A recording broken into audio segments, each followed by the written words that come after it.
Hey there folks, and welcome to my second in the series of these medic guide videos. Today I'm going to be doing amps, going through pretty much most of the good ones and most of the amps you kind of need to know about and you should kind of have. I've got most of the amps I've got all the amps bar 4, so we'll just go round, we'll start a hybrid and we'll just go around. So let's start off with the lower tier for hybrid. Critical hit chance increased by 6% for 3 points. It should be taken with most things, with the soul and healing builds, because healing is good.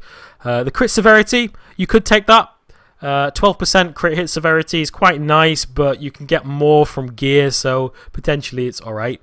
Null zone is amazing for PvP, especially for healers. Applies a weaken to foes, reduces assault power by 7.5% of the current maximum. When you're a healer, you're in the fight, you're attacking people. When people attack you, their powers greatly reduce because of this ability, so it's great. It's really, really good. Power converter, if your assault power is greater than your support power, reduce your assault power by 10%, increase your support power by 20%, and the vice versa. This is okay if you're running a hybrid build. If you're running a hybrid build, you will get more support or assault power from this skill. So if you're running a support build, I'd recommend it because you technically get 10% more support or assault power than you would usually get. So if you're running a hybrid build, it's definitely worth taking. Surgical, while standing aside field probes, getting Empower and Bastion. As in the previous video, this could work as field probes. If you made a field probes build around Paralytic Surge and things like this, it's a very low cooldown and stuff. But yeah, it's decent, but I probably wouldn't take it, and it's a very specific build if you're going that way. Scalpel Forceps. If you are using Shield Surge, this is a must. Shield Surge, yes. Shield Surge does proc Scalpel and Forceps. So basically, if you attack, if you deal damage, you gain support power. If you heal, you gain assault power. But Shield Surge does both. It's awesome. Shield Surge does both. So every time you pop Shield Surge, you get 3% damage and 3% support power. So it's great. And if you can get your hands on it, use it. Up to the top tier. While in combat, build 1 extra every 15 seconds. It's okay, but with the builder abilities, there's other things you can take. It costs 6. It's way too much for what it does, I think. 15 seconds is quite a long time. Renewable probes. Got 25% chance to reapply devastator probes and mending probes for foes and allies when they are detonated. This could be kind of nice if you're using it a lot. But again, it'd be better if this was like 50%, because then it'd be worth taking, because it is 6. So, yeah. Alright, moving on to the lower tier of the support. Focus recovery rate. I don't take this, and I'd recommend people don't. It's only 0.3%. It's 1.95% base focus regen, I think. So it doesn't give you that much more. It's not worth it. It seems good on paper. It seems good to take, but don't. Focus cost. Reduce focus cost of the spells by 2%. You can take this. I haven't, because I do. This is my heal PvP spec right now. The focus cost. It's okay, but in the long run, you probably want to take some other skills that are better. Support power, if you're running a heal build or a hybrid build, increase support bar by 2.5% at current maximum. It's just good. You want to take all 3 of these. Right, onto these ones. Reboot. If you're using Shield Surge, Reboot is a definite must. Using Shield Surge on an ally with depleted shields restores 3.5k shield, in addition to the normal shield healing. It basically, in PvP, it heals their shield to full. Every time. Because of that extra shield healing. So it's really, really good, and you should take it if you're running Shield Surge, excuse me. Following that, emergency, landing a direct heal on yourself or an ally below 30% health, also restores 1,000 shield, can occur every 10 seconds. It's okay, it's worth 4. There's probably other things you can take which are better. 1,000 shield isn't that much late game. People have kind of like up to 10k shield, so every 10 seconds, if they're below 30% health, yeah, it might save them for a little bit, but you don't need it, I don't think. Protective Surge. When an ally within 10 meters of you takes a critical hit, restore 409 health to them, can occur every 3 seconds. If this was less than 3 seconds, it'd be good, but 3 seconds is a bit too long for only a 409 heal, where people have 30k health. Yeah, no. Armor coating is amazing for healing. Landing a critical heal on an ally grants defense for 6 seconds. Increases armor by 8.9% of their current maximum. Amazing for healing. You need this. It's going to be on everyone you're healing, PvP or PvE, regardless. Really, really good skill if you're healing. Well, with 8% health and within 6 meters of an ally, below 30% health transfer X amount of health to restore X amount of health to them can occur every 10 seconds. It's kind of cool. It just does a decent amount of health. It's like a passive. And obviously, you're always healing yourself up with emissions and stuff like that. So you're healing yourself more than you're healing them. So it's pretty good. It's pretty good. But I wouldn't take it in my situation because I'm mostly a PvPer. But it could be useful in dungeons and things like that. But for the most part, they've got to be within 6 meters, which is very, very close as well. Very close. So potentially good, potentially not. Running on empty when dropping below 100 focus, gain concentration for 20 seconds. This is if you're running out of focus a lot. This is especially with the heal builds. If you're running out of focus a lot, I'd recommend taking this, but I'd recommend taking attrition, which I'll get to in a bit, over this, because attrition actually gives you more regen. You could take both if you're really struggling, but it's 6 power cost, so it's a lot of points to invest. Rejuvenator obviously unlocks the rejuvenation ability. Using Energize restores 3.4k shield to 5 allies within 50 meters. That's kind of cool. It's kind of good, actually, if you're using Energize a lot, which most people should be doing if you're a medic. Most part, it's good. It is 6 cost, so I would take other things, but I'm running Shield Surge. If you're not running Shield Surge, this might be a good thing to take, but I'm running Shield Surge and Reboot, so there's not much point in me taking it. So, looking at the hybrid support utility, PvP defense, if you're going PvP, this is pretty much just a must-to-have. The shield capacity, it's okay, I suppose, especially if you're using Reboot and stuff, but I haven't taken it in this situation. Attrition, going on to attrition. So while remaining in combat for 120 seconds, you restore 20 focus every 1 second for 10 seconds. So you get 200 focus every 2 minutes when you're in combat. This is good, because when you're out of combat, obviously your stuff regens pretty quick, which is kind of nice. This only runs out when you go below that. So you could not. Attrition will proc more, and it gives you more every 2 minutes compared to running on empty. So if you're taking that, and it's cheaper, so I'd recommend taking attrition over running on empty most of the time. You probably want to take that anyway, regardless for if you're running out of power and things. If you got the power runes, which give you power back, then you could potentially do that as well. And that will make up for that, and then you can put the point elsewhere, but that's okay for now. Shield Protocol. When dropping below 30% health, your shield mitigation increased by 15%, and you can store 865 health every 2 seconds for 8 seconds, can only occur every 60 seconds. The heal is quite good.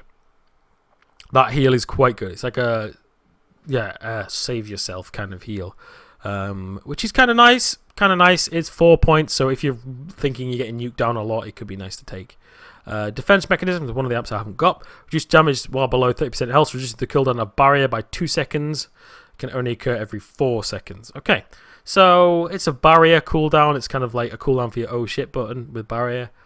Could work, could be okay, but for the most part, I think it's too much for what it does.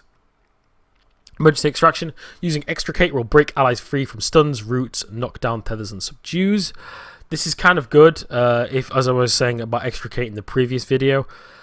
Extricate is a really, really good ability. You don't necessarily need this skill though, because it pulls them out and you make sure they're safe anyway. They won't be down for long, and you'll be able to heal them up as they sit there if they're stunned when you pull them towards you.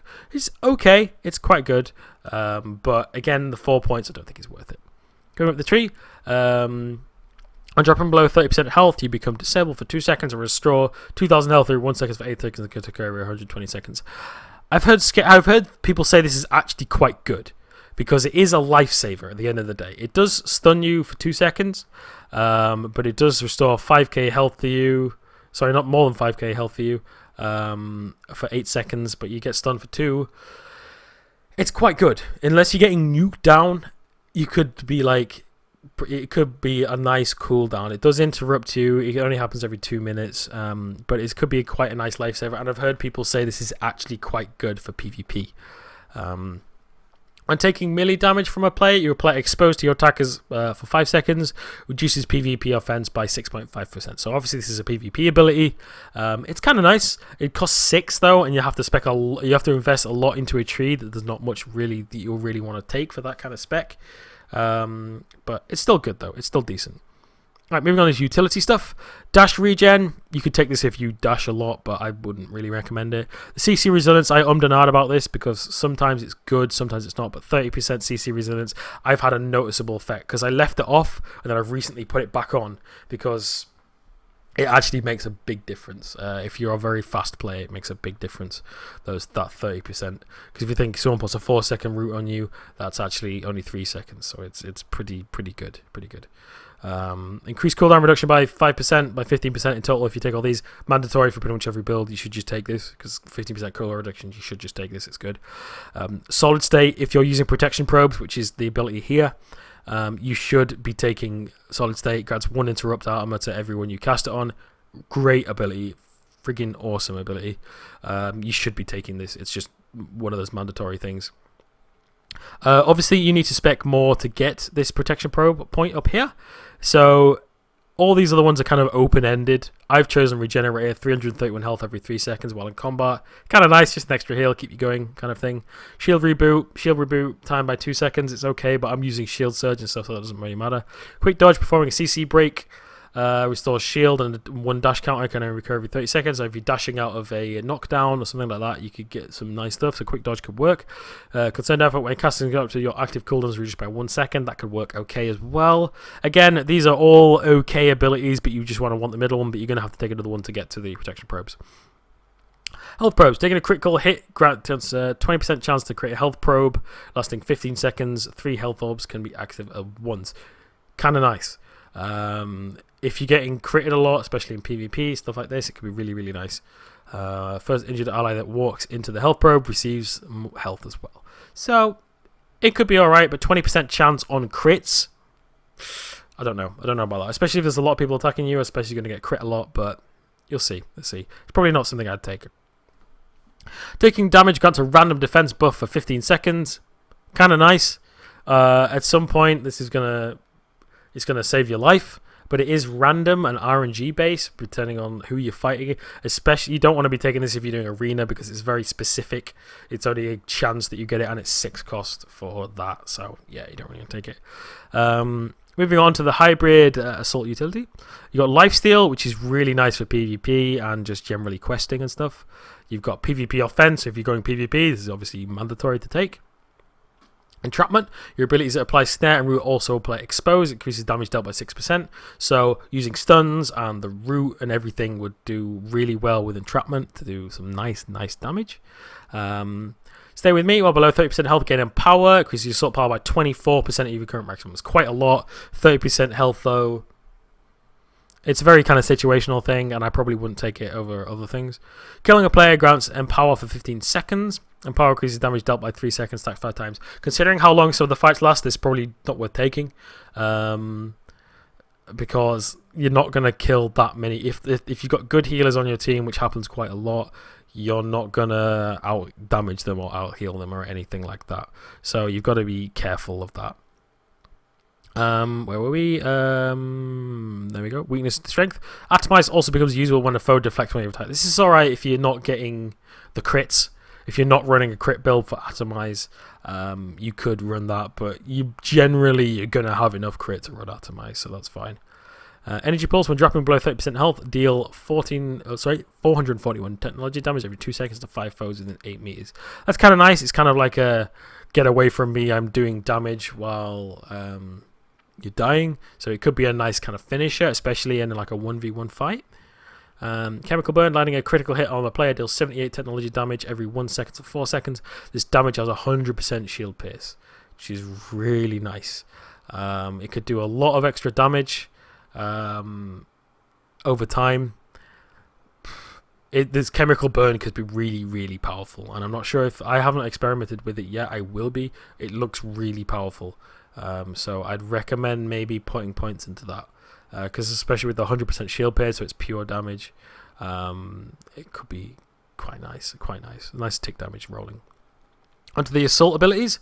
Increase armor pierce. You want armor pierce. You want the assault power. You want the strike through chance. You want all of these if you're running a damage spec, just because they're all just good, solid things to give you more damage.